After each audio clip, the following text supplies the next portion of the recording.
Shalom, shalom. Here we go again. Here we go. Well, welcome to Mother Africa Be Calling. Again, I'm your brother, Basuel, Yahuda Yisrael, also known as Eric. So here we go again. Let's look at what Babylon is up to this time. Babylon. One of Babylon's most powerful agencies. Wow. So powerful, it throws its weight on the whole world. And that's the USDA. USDA approves lab-grown meat for U.S. consumption. Dated June 22nd, 2023.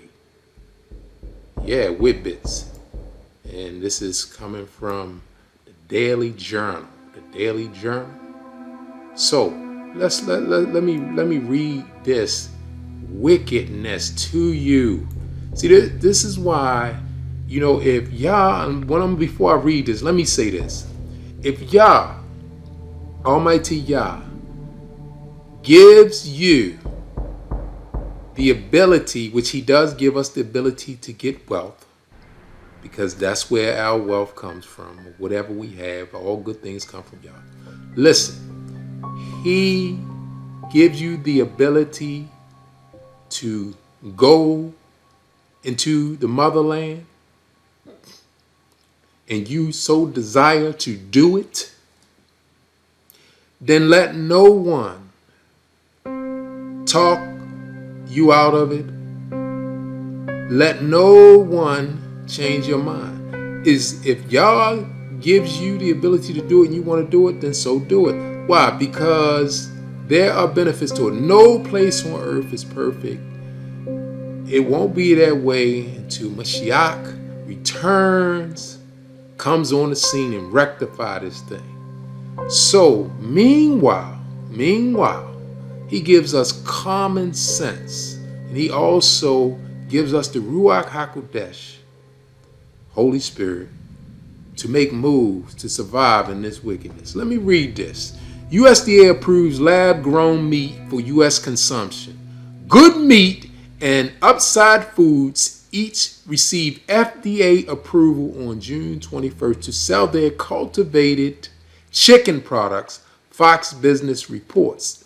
The company's products are grown from animal cells in a lab, bypassing the need to raise and slaughter chickens. Did you hear that? Let me go on that again. The company's products are grown from animal cells in a lab, bypassing the need to raise and slaughter chickens, as if something's wrong with raising and slaughtering chickens. Proponents say that in addition to addressing animal cruelty, they call slaughtering chickens animal cruelty, okay, the method can help to cut down on greenhouse gases, which experts say contribute to global warming. See how they try to come up with all this stuff. Now, check this out. Let me just debunk this raising chickens and slaughtering them, which farmers have been doing since the beginning of time. Okay? Let's go all the way back to the time of Abraham. And let's go all the way up until now. And so all that time, the slaughtering of chickens, when slaughtering of chickens caused global warming. Now think about it. Yah even told some of the patriarchs, go get turtle doves and put them on the altar and slaughter them. Greenhouse gases, according to them, causing Abba Yah is causing global warming. Let me move on from that. These people are wicked and evil. Listen, let's go on. Instead of all that land and all that water that's used to feed all these animals that are slaughtered, we can do it in a different way. Josh Tetrick, Eat Just co-founder and CEO, via statement. Good meat is real meat made without tearing down a forest or taking a life. They say it's real meat, but it's grown in a lab. And they took some cells, they claim, and grown in a lab, but it's real meat. And now look how they try to make it made without tearing down a forest or taking a life. Now, to eat meat, you do not to hunt animals. Do you have to tear down the forest? The only people tearing down the forest is those same type of people, the ones just trying to grow meat in the lab. Okay, and so you don't have to take a life. Come on, they taking lives all the time by doing what they doing, making up all kinds of stuff and feed people. And guess what? Cancer abounding. Come on now. So let's move on. We're the first and only company in the world to sell cultivated meat made from cells instead of slaughtered animals. Josh Tetrick, Eat Just co-founder and CEO, via statement. Good Meat's product is already being sold in Singapore. I'm not going to Singapore and don't want to eat nothing from there at this point. Never. If you're interested in trying lab-grown chicken, I won't. You won't be able to buy it in the grocery stores just yet. Like, we really want to do that? I mean, some people probably would, but I would never want to have it. So, good is not in the stores yet. That gives me time to get out of here. The companies will first test their products in select restaurants. Upsized product will be used by Michelin star Chef Dominic Crenn at Bar Crenn in San Francisco. We won't go there. Good Meat is working with celebrity chef Jose Andres. So I'm gonna stop right there. The article right there, you heard it. So let's do this, because these people is nothing but Shaitan. It's nothing but Shaitan. These are the children of Shaitan. These are the children of Shaitan. Now, Satan has a seed in the earth, and they are getting busy, right? So the Messiah, Mashiach, he's coming soon. We're in the last of the last days. He's coming. It's stuff like this that definitely lets you know that the time is short. He's going to crack those skies. He's got to, because they're closing in on us. They're poisoning the water. They're altering the foods. They are doing everything, causing us to. They're creating diseases, and then they're making all kinds of things that they say that it's either a cure for it, or it can maintain your life, but you have to take with the poison that they're trying to give you now. But they're the ones who are creating these diseases by what? Through the animal kingdom. They are taking things from the animal kingdom, splicing all kinds of molecules and different things, and introducing it to human cells and creating all kinds of viruses. They're now growing meat off of animal cells and different things. This is Shaitan at its peak. So now they're challenging Abba Yah, and because that's what Satan does, he wants to mimic Abba Yah. Abba Yah created the animal, so now he's going to come up with his version, and it's supposed to be better, because it's better for the environment. Like, they really care about the environment. Let me go here. Let's go here. Let's go into the book. Let's go into the book. Look at this. Genesis, because they're saying that slaughtering animals is a bad thing, and bad for the environment, and killing, cruelty to animals. So now you're gonna tell Abba Yah, who created all things, including everything, including them, they would not be here if it wasn't for his creation. I know that it was altered after he created man. The stuff that's on here working on the earth now is from some other things like fallen angels. But anyway, let's go Genesis 9:1. And I'm going to show you where they are totally wrong. And Yah blessed Noah and his sons and said unto them, be fruitful and multiply and replenish the earth. And the fear of you and the dread of you shall be upon every beast of the earth, and upon every fowl of the air, and upon all that moveth upon the earth, and upon all the fishes of the sea. And into your hand are they delivered. Every moving thing that liveth shall be meat for you, even as the green herb have I given you all things. Did you hear that? Did you hear that? Genesis 9:3. This is Abba Yah speaking. Shut up when he's speaking. Shut up when he's speaking. Listen to him. E.F. Hutton is nothing to him. What was that commercial? When E.F. Hutton talks, people listen. Not me. When Yah talks, hey, I listen, and you better listen. This is Yah speaking. He says, every moving thing that liveth shall be meat for you, even as the green herb have I given you all things. So who is little witty teensy man who is about to try to make a profit, who's going to try to corner the market by making meat in a lab?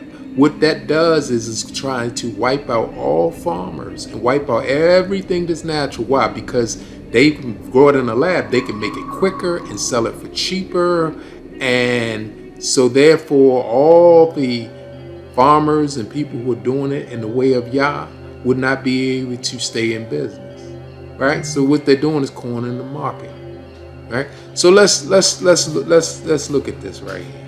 Because I got more here that I want you to see. Now this goes even deeper about all the things that you can eat.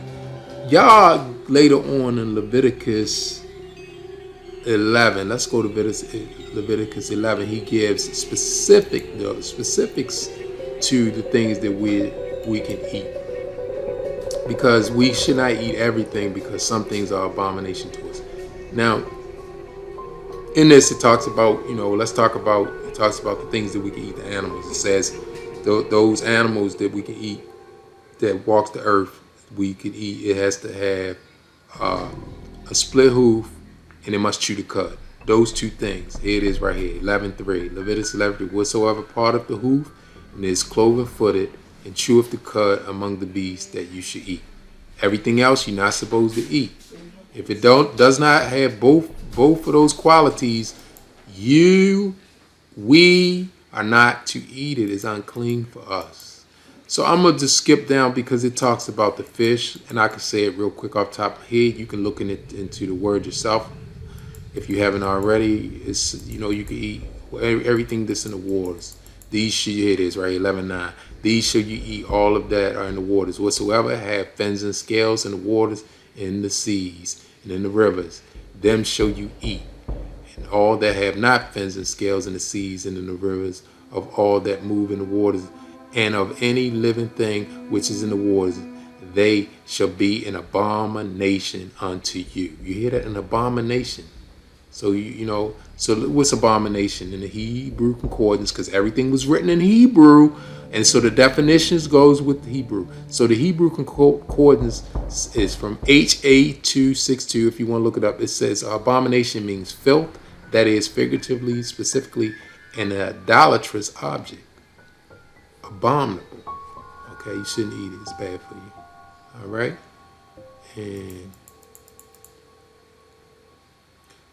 And so let's move down to 13. We want to go to the fowl. The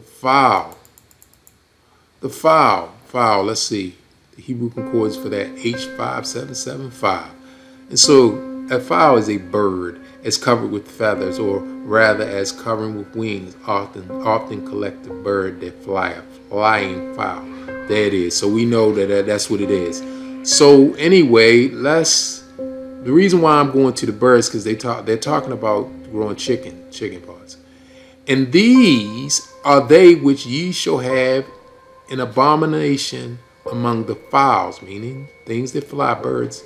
They shall not be eaten. They are an abomination. The eagle and the ostrich and the osprey and the vulture and the kite after its kind, after his kind. You can't eat them, right?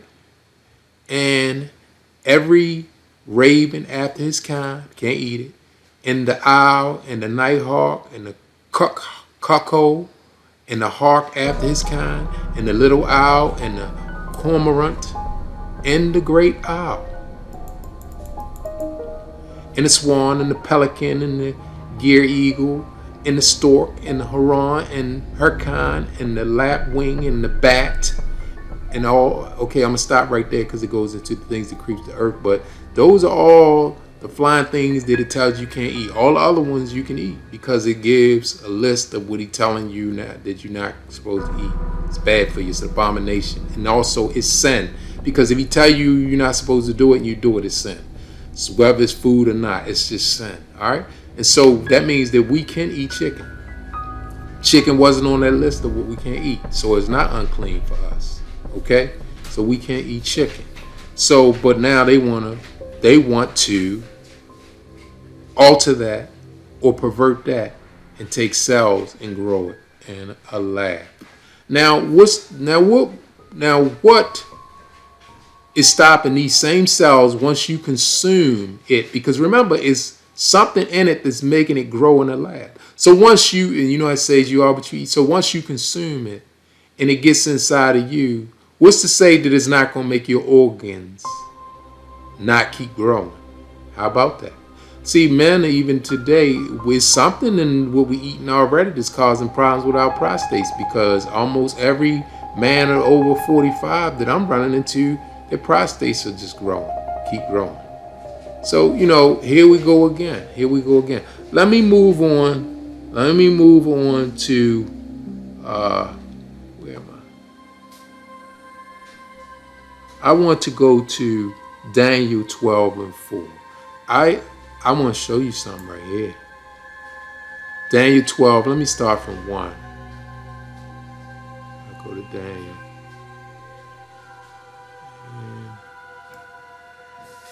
My eyes are not what they used to be. Daniel, and I said 12:1.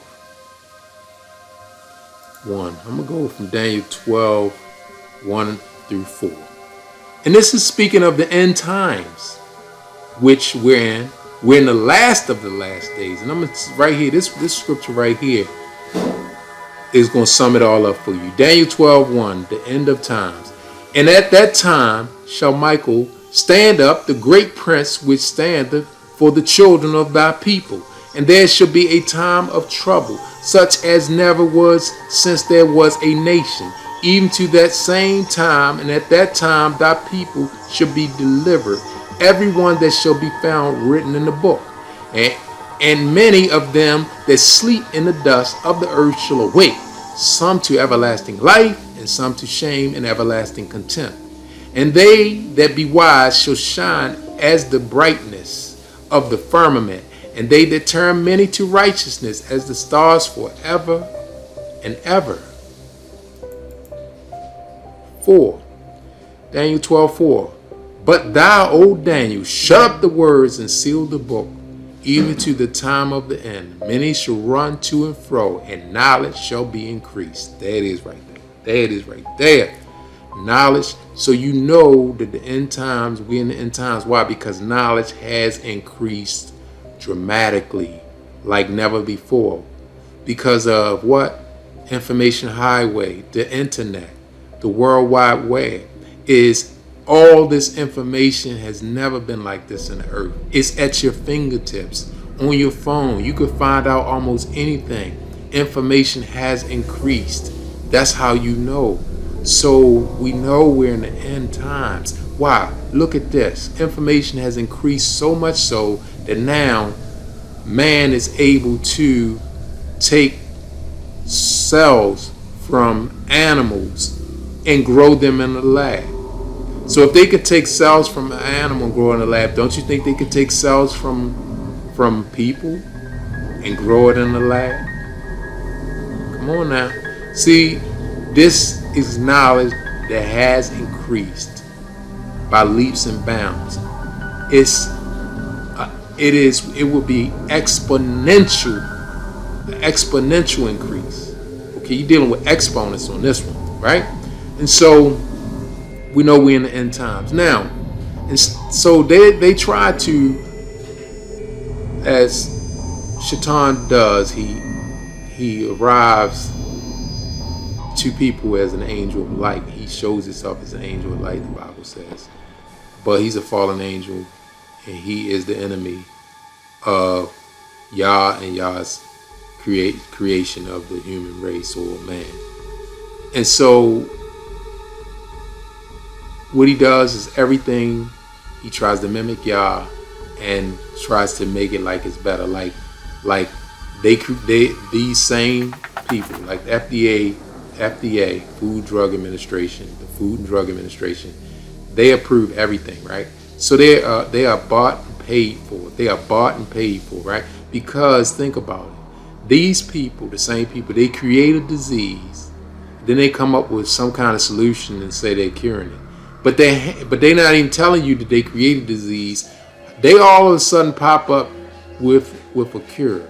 They pop up telling you before the disease even hit the streets and start affecting the people. They already know about the disease and they working on a cure. How is that? And see, they approve the cures. They approve everything, right?